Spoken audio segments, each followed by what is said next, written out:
What it is, guys, it's your Dino. We're back again with another review, and this one is for Astro Starfighter. Now, the accessibility on this one is non-existent. It's a very simplistic game. It requires very little in the way of button presses and stuff like that, so it's very, very simple. There isn't really much that I can say on it. It has an auto fire system, so it will automatically fire the guns, and that makes it even easier. So a person who struggles with motor functions and stuff like that can only just use an analog stick.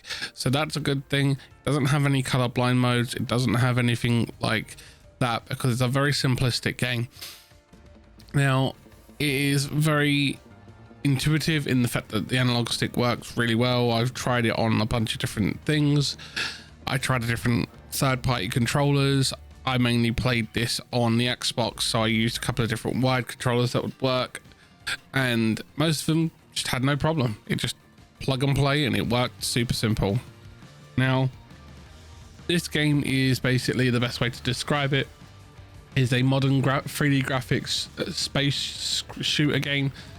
Think like the old games from back in the day where it's like flying up a bridge and it's got things coming down at you. That's the best way to describe it. It's one of those, instead of it being side scrolling, it's up and down. It's a really good game. I feel like the way that they've designed it is very intuitive and it does a very good job. I do feel that there is some inspirations from the roguelike style, because if you are playing the game, you can earn these little life points things that will allow you to upgrade your ship. If you fail a mission, you will lose some of them, but you will be able to then take what you have earned and take it and upgrade your ship, so you can then move forward and try and overcome the level with a lot easier way of playing. That is a good thing that they've done. The game plays really well. Its customization is all in the hangar. It allows you to create all these unique things where you can customize your ship as you want if you have enough of the for lack of a better word to describe it, energy points, the little green pellets that you see coming out of other enemy ships.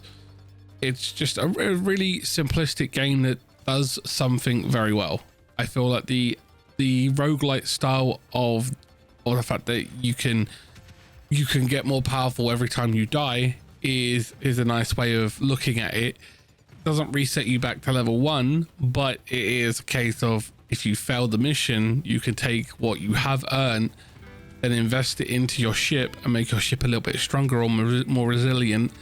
And I feel that is a very nice way of incorporating what is a staple in most roguelike games, and perhaps make the game a little bit easier for people who are struggling on, say, a specific level.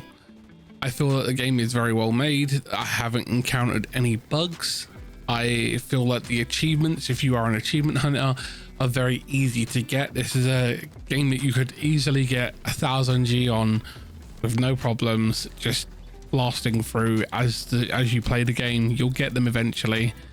It's not a hard game to get those 1000 G on. So if you are an achievement hunter, this is definitely one that you could probably knock out in between big game releases that you're looking forward to. So you could like have this as your like palate cleanser game, because it was what it is for me. I love playing it when I'm just wanting to chill. I just jump on, play a couple levels, level up my ship, and then move forward and just have fun with it. Try and get massive scores and kill everything on the screen, get the best star rating that you can get for each level, which is 3 stars. It's just a lot of fun to be able to just sit there and turn off your brain and just play. And the player recommendations that I'd give this game are anyone who remembers the old school games. This is definitely nostalgic. It's got that small aspect of roguelite to it, where you can make yourself powerful as you go through. Anyone who likes these old style of shooter games where you're a little ship and you're flying around and you're just destroying enemies, I feel like this game probably could be streamed quite easily. It does have a unique aspect to it that some people might enjoy. It does have a nostalgia feel to it that some people would enjoy. I feel it's definitely one that I would say has potential, but you'd have to know the niche that you're aiming for. It's definitely a game I'd recommend to anyone who has been playing games for a very long time, like myself, I've been playing them for well over 2 decades, and I still love them to this day. And it's nice to find games that tug at the heartstrings of nostalgia and make you reminisce about days gone by, and when you played these old games. It's definitely fun, and I feel like that is definitely something that may appeal to other people. Now, my final thought on this game is very good. I feel like the game has a lot of positives and very few negatives. The only negatives that I feel are here is that the game is only 15 levels. Now, if the price for the game, if you're looking at it on any of the stores, might not be for you. Yes, it is an indie game.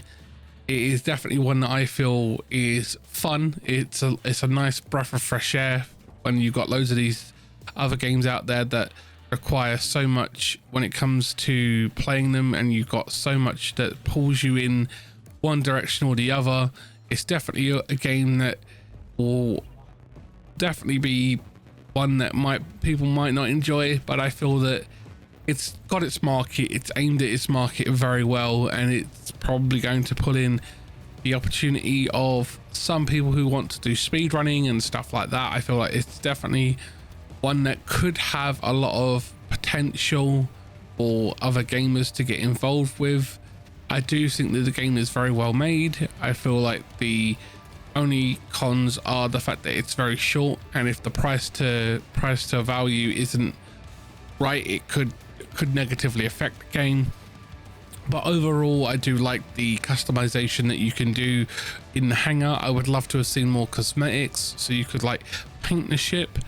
But again, that's just my only opinions. I feel like it's definitely one that could be improved upon or updated down the road. I'd love to see more levels added and stuff like that. I feel like this game does have scope to be bigger, and I feel like they've aimed for a 15 levels as a nice way of making the game long enough, but not too long that it bores people, because you won't want them to get bored of the game and go, oh, I don't want to play this no more. Now, that's just my opinion. I know it's going to be polarizing for some people, and some people may disagree with me, but again, it is an opinion. I'd love to know what you guys think. Sound off in the comments, let me know what you think. I'd love to know whether you disagree or agree with me on this one. I feel that the game has a lot of potential and could probably do very well. It could be a space variant of Hades when it comes to its sales and how well it does. But that's just my opinion. That's just how I'm looking at it. I'm looking at it with an optimistic viewpoint. I feel that the game has a lot to offer, and I feel like it does a very good job of what it has on offer.